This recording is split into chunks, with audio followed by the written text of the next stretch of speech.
Good morning, good afternoon, good evening, based on the time zone and if how you're watching it. My name is Victor Monga. I am from Virtual Testing Foundation. I'm serving as a board member. We have started this series of webinar, and today we have our community speaker, Jay Durga, with us, who will be walking us through OWASP ASVS tool.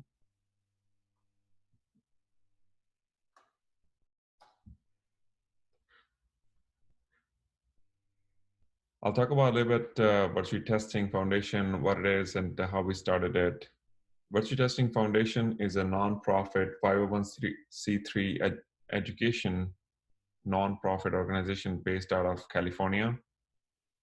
It has three goals. One is to provide online education to everyone for free. Second, to provide fiscal sponsorship for those who are not nonprofit organizations. So if you have a group that would like to start accepting charities under the law for tax deductible charities, we provide fiscal sponsorship for that as well. Third is our branch that test and R&D, we call it support. We work with our cybersecurity partners and we test their cybersecurity solutions to match the requirements for our members. So if you're working on a cloud strategy, if you're working on a network cloud storage, if you're working on penetration testing, and if you have a need that you are not sure which way to go, we would like to help you. We would like to work with our cybersecurity partners and we would like to test those solutions for you. Again, three branches, I talked about it, all the webinars, trainings, workshops we do, that goes under our education branch. Then we have fiscal sponsorship that provides donations, charity events, sponsorships. And the third is our R&D or testing branch. With that, I'm gonna hand it off to Jay Durga. Thank you so much, Jay. Good to have you here. Thank you, Victor. Thank you for the warm welcome. My name is Jay Durga. So I'm working as a security architect, and I am a security researcher and enthusiast. You can always reach me on my LinkedIn profile or Twitter handle. If you have any questions or if you want to follow up with me on today's topic, will be happy to discuss with you guys further. So with that, we will move to our today's topic. So today's agenda is going to be, we want to look at, I'm thinking it as a two part of the discussion. First part, we will look at what is ASVS. And in the second part of the discussion, we will look at the Excel tool I have created for tracking the ASVS by ASVS controls. So what is ASVS? ASVS is actually application security standard from the OWASP. So it provides the basis for testing web applications, security controls, and it also provides list of requirements for developing a secure software. So at the high level, the application verification standard consists of 286 controls and 14 different verification topics. We will go into detail. We will look at them, some of them in the later stage. So it consists of actually three levels, level 1, level 2, and level 3, obviously. And the higher the assurance level we go, we are actually bringing up the security risk with our application. So currently the version of the OWASP ASVS is 4.0. Some of the changes, some of the highlights of this version compared to the previous versions are, I want to highlight some of the major changes here. So this authentication and session management completely aligns with NIST 863 framework. So the another biggest highlight of this version is level 1 assurance level actually meets the PCI 3-to-1 requirements. So now you can think like, okay, this is, if we achieve level 1, That means we are actually building our application to the PCI requirements. That is a huge step uh, for any software development. And the current version is actually they have separated the mobile application security verification standard out of this tool. That means it has been actually created as a separate project now. So now the ASVS is completely concentrating on web application security. So these are some of the highlights. So when we look at the OWASP ASVS, we have to OWASP has actually taken it as a all-stick approach. So that means they have integrated many of their projects standards into this project. Like when we look at WASP, they have proactive controls, security principles, top 10 WASP, top 10. So all these projects have been kind of, I would think it as a merged, and they have taken it as a bigger picture. We are not only looking at the top 10 vulnerabilities with the web applications. Now we are looking at a bigger picture. That means we are with implementing ASVS, we can build a secure application. So well, another thing I did was I compared the ASVS levels and do we need to really look into why, okay, if I achieve level 1, is there a value for me to go to level 2 or level 3?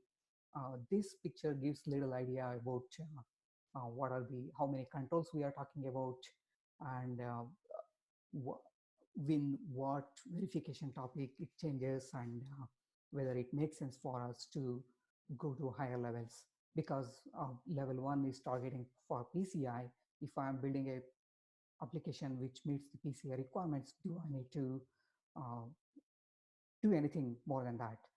Personally speaking, I would think it as a continuous improvement in any of the security things.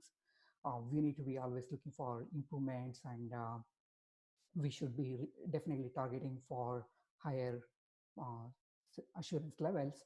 But again, it depends on our security resources, and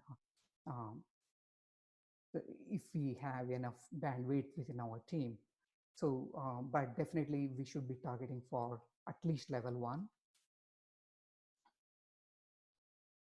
So with this, I want to little talk about the secure SDLC process. When we look at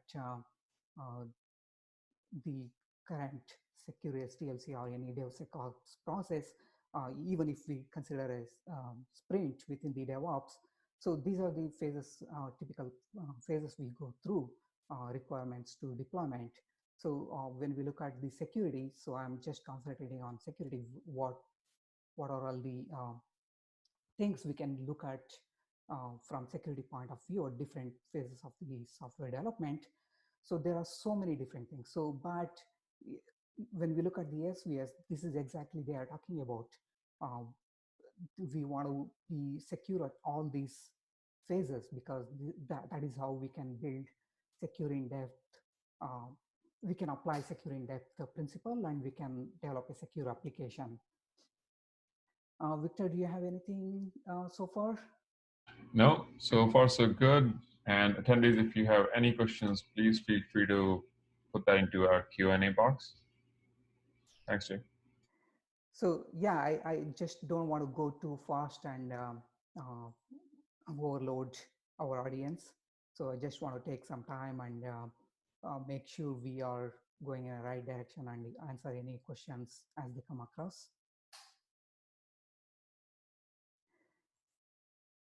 So that is about OWASP SVS, but now the second part of our discussion is we will go into the Excel tool I have developed, and we can talk about how we can utilize to track the ASVS within our application security program. So the Excel tool can be downloaded from my GitHub page. The URL for is shown in the show notes. It's on the slide, and trust me, the Excel file is macro enabled, but there is no malicious content in it. So I'm doing it for a good cause. So, but don't download it from any other source. Just go to my GitHub page and download it from there. That way we are talking about the same Excel file. Another good topic I wanted to highlight here was Drew, one of my friend from Drew, who runs the Security in 5 podcast. He has put together a secure application development guide that is definitely worth reading it, and it has a lot of resources, guidelines, and standards we can empower our application security team to uh, look into those areas and how we can break down these security requirements and come up with a better program.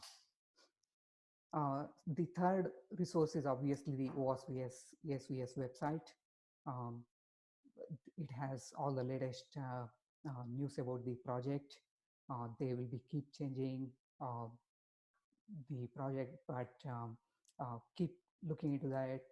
And if something comes out, we should be looking at the project and make necessary changes within our program. So once you download, you enable the trust the content.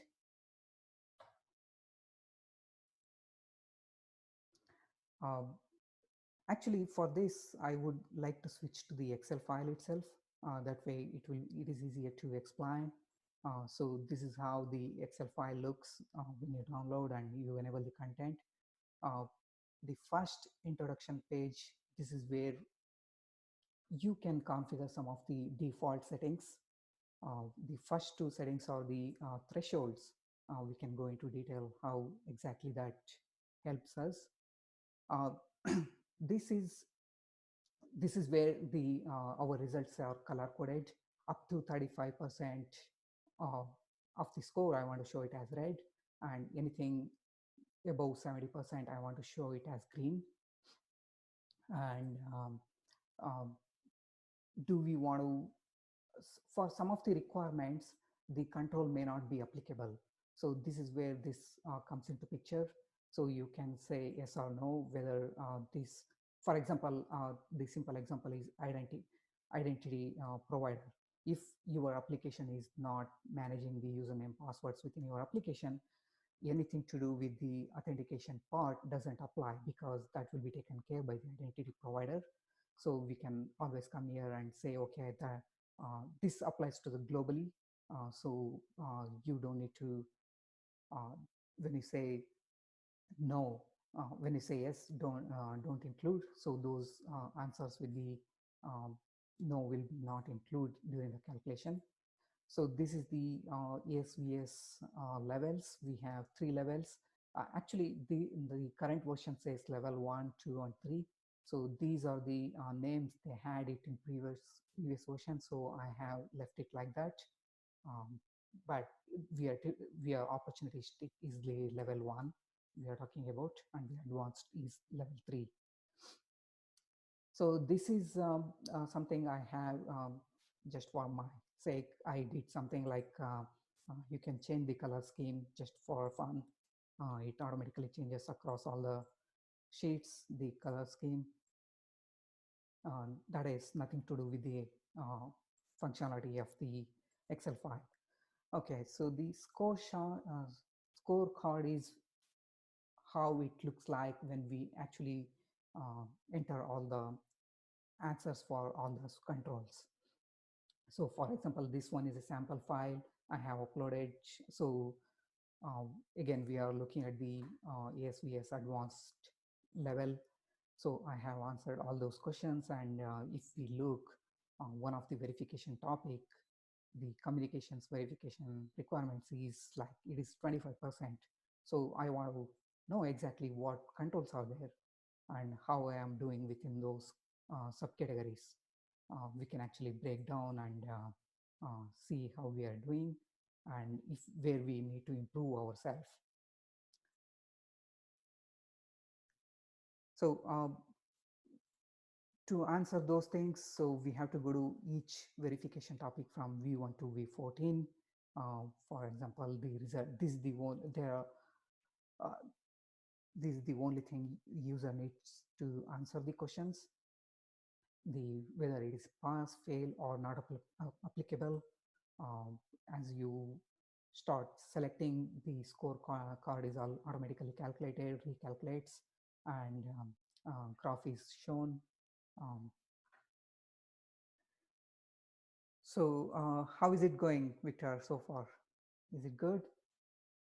Do we need Yep. to So far so change? good. No, so far so Okay. good. Attendees, if you have any questions, again, you can post it in our Q&A box. Also, all of these slides and links that Jay is showing us, it will be posted in our YouTube and also LinkedIn, Twitter.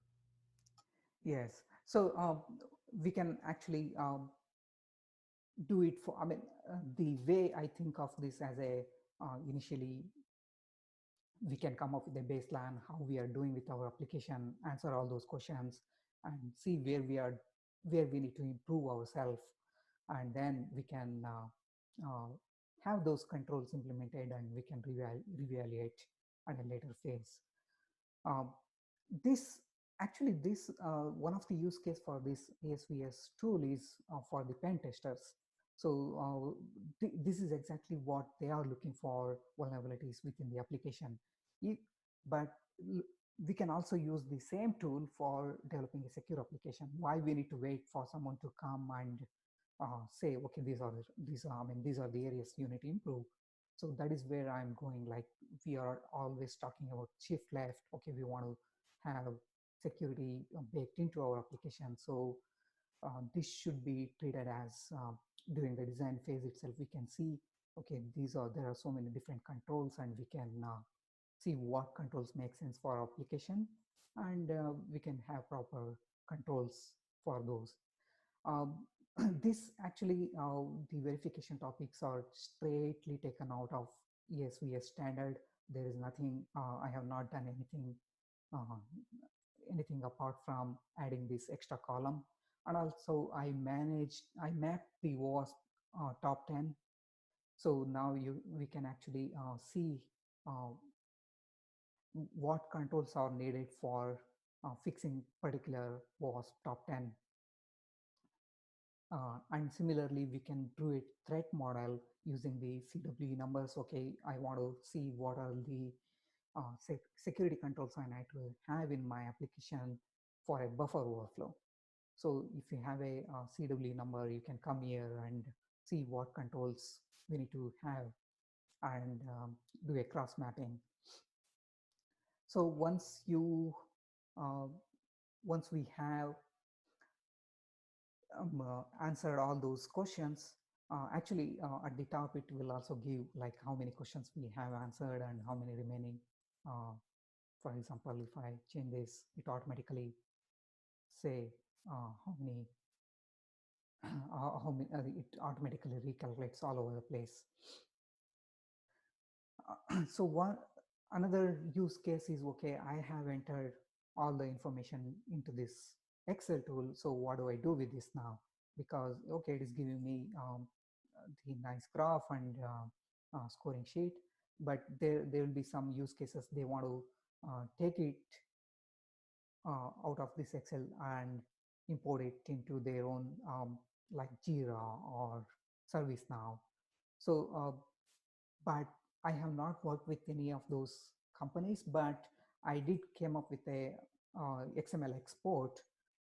This can be modified to the needs, different teams needs. So the way what you do is,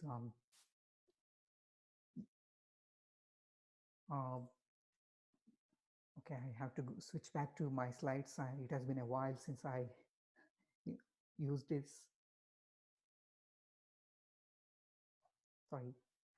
So you go to export, and yeah, you go to developer tab and then export.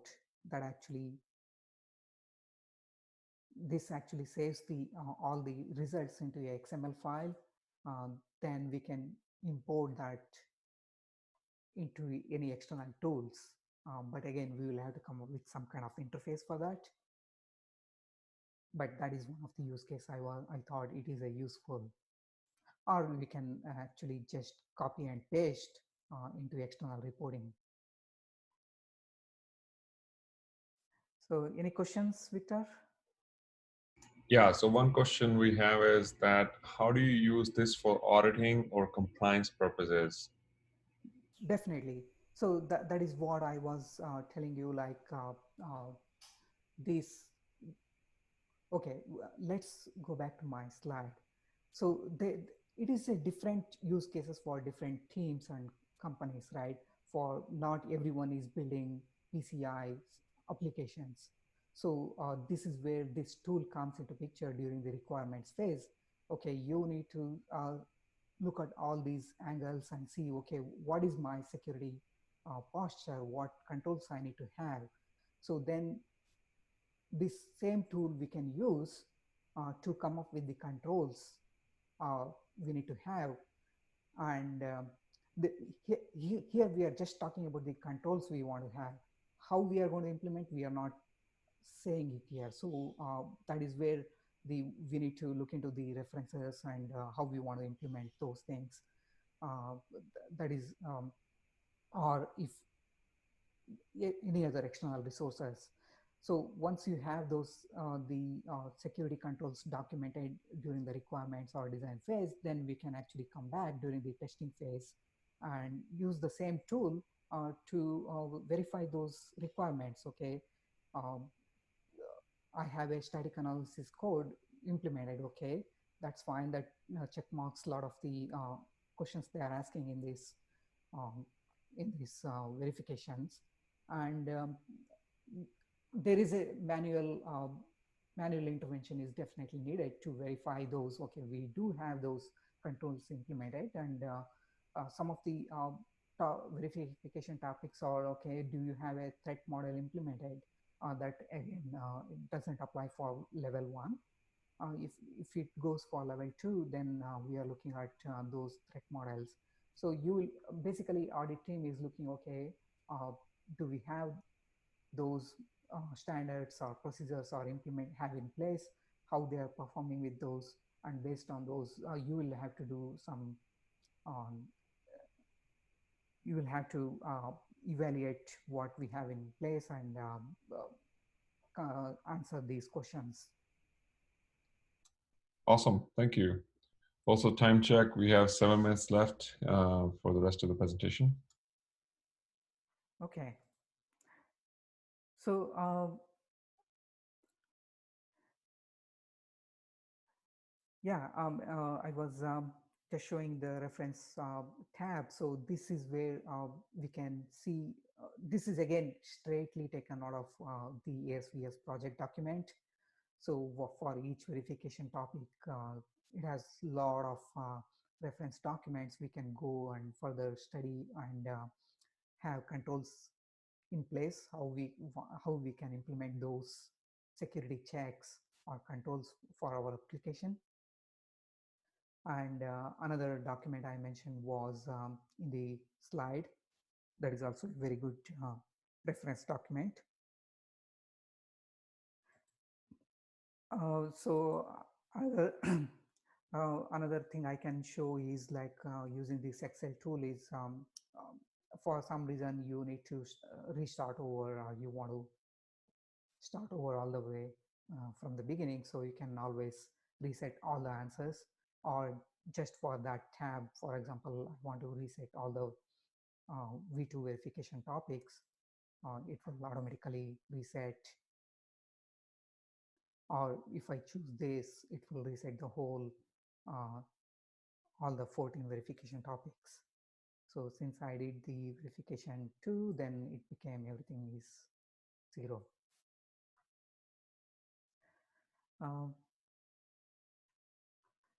So actually,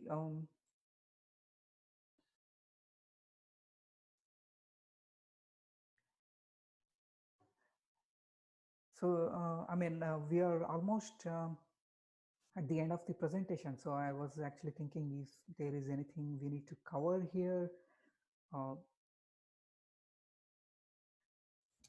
or any questions. Yeah, no questions. I think Sam, you just asked if you have subscribed to Virtue Testing Foundation GitHub, will you get access to this? Yes, what we will do, we'll fork into Jay's Git. In that way, if you are subscribed to Virtue Testing Foundation GitHub, you will be subscribed to this, all of this content as well. Yes, correct. Another thing I would do is like actually this Excel tool is currently uh, locked. I will open it up.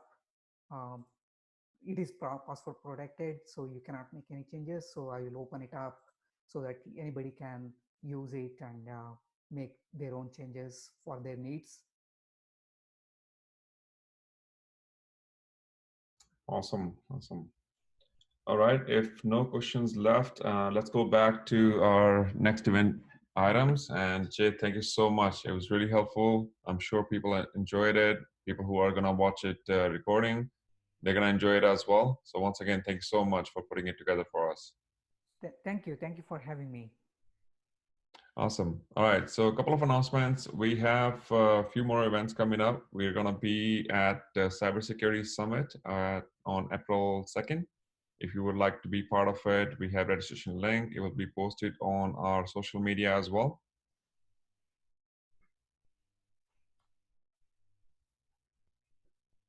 Then we have cloud penetration testing event. All of these events are virtual and online, so anybody can join it from anywhere. If you would like to be part of it and would like to join it, again, registration link is here, and also it'll be posted in our social media. On 18th April, we're going to talk about a workshop where we will go through examining cloud file storage incidents. So we're going to actually go through all the files that happens in a cloud side and how those incidents are being handled. This is going to be one of my favorite because I'm going to learn a lot. So if you guys want to know more about storage incidents happening in cloud side, please go ahead and register yourself on this one. And on 24th April, we will be talking about IoT security for healthcare devices. So it's not general IoT security. It's not just your Samsung fridge or refrigerator. It's about healthcare devices and how that impacts our industry. And once again, all of this recording slides will be available on our social media platforms. So please go ahead and follow us on LinkedIn, YouTube, Twitter. If you have any questions about Jay's presentation, about our services, please contact us at contact@virtuallytesting.com. Thank you so much for joining us. Thanks, Jay, once again. Thank you very much.